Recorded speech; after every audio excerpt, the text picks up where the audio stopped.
Hola, bienvenidas a la clase de diseño del aula. El día de hoy vamos a empezar a platicar por qué son importantes los espacios y qué espacios debes de tener dentro de un aula e incluso dentro de una institución escolar. Primero vamos a iniciar mencionando que el lugar en donde se lleva a cabo el proceso de enseñanza-aprendizaje, llámese salón de clases, llámese colegio, escuela, institución, es importante y forma parte de este proceso también. Influye también en este proceso los espacios con los que se cuenta. El niño, como sabemos, le gusta estarse moviendo y es necesario para él estarse moviendo, e incluso el jugar, e incluso el correr. Entonces, por eso es importante también esos espacios que el aula o el espacio de educación le brinde la posibilidad de hacer esto, la posibilidad de moverse, la posibilidad de brincar, subir, bajar, tocar, sentir, ver, oler, cosas que le van a ayudar y van a colaborar o van a aportar información para el niño en el proceso de enseñanza-aprendizaje.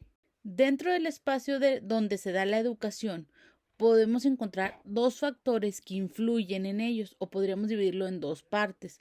Los primeros son los factores externos y después los factores internos. Como factor externo, el primero que podríamos mencionar sería la ubicación geográfica del centro, de la escuela en general y del salón en donde tú estés. Hay que considerar qué calidad de ventilación, de iluminación tiene, si hay calefacción o si vas a sentir mucho calor o mucho frío, dependiendo del clima. E incluso si es un lugar donde puede, por ejemplo, en alguna tormenta fuerte que de repente sucede y sobre todo aquí en Monterrey, pues si van los ventanales se pueden romper, por ejemplo, entonces considerar todo ese tipo de cosas e incluso, por ejemplo, el material también con el que están hechos los salones, hay material que puede ayudar a, por ejemplo, mantener la temperatura o mantener fresco el lugar si está caliente afuera, entonces hay que considerar todo este tipo de aspectos. El segundo factor podríamos mencionar que es el elemento demográfico. Hay que revisar, por ejemplo, si la cantidad de alumnos va a la alza o va a la baja. Si ustedes van y se echan una vuelta por ejemplo, por las escuelas del centro de Monterrey y pudiéramos hacer una investigación de dónde provienen estos alumnos que van a estos centros, para empezar es menos la cantidad de alumnos que asisten a los que asistían hace unos años. Y la mayoría de esos alumnos ni siquiera son alumnos que vivan dentro del centro de Monterrey, sino contrario a esto son alumnos que viven en otros municipios y que tal vez a los papás les sirve que los niños estudien en esa escuela porque queda cerca de su trabajo o queda de pasada a su trabajo o queda cerca de la casa de la abuelita. Entonces, hay que considerar este tipo de aspectos demográficos. El tercer aspecto sería la capacidad de aforo de estudiantes, o sea, cuántos estudiantes caben dentro de la escuela y dentro del aula. Sobre todo ahora con esta parte de la contingencia y la pandemia, pues va a haber reducción de alumnos por la cantidad de espacio o el tamaño de espacio que hay, ya que nos piden, o Secretaría de Salud y Secretaría de Educación es muy seguro que van a pedir un distanciamiento por lo menos de 1,5 metros entre alumno y alumno. Entonces tendríamos que considerar el espacio que necesita. Ahora, previo a esto de la pandemia, Secretaría de Educación, al igual que Protección Civil, te piden cierto metros cuadrados por cantidad de alumnos. Entonces, eso también tendríamos que considerarlo.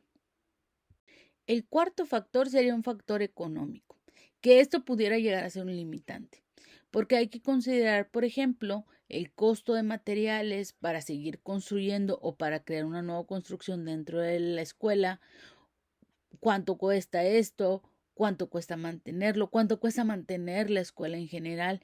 Entonces, esto hace que en muchas escuelas se vuelva un limitante para no crecer más o no dar a los estudiantes y a los maestros unos mejores espacios. Los últimos aspectos los podríamos mencionar como otros aspectos, que serían tres.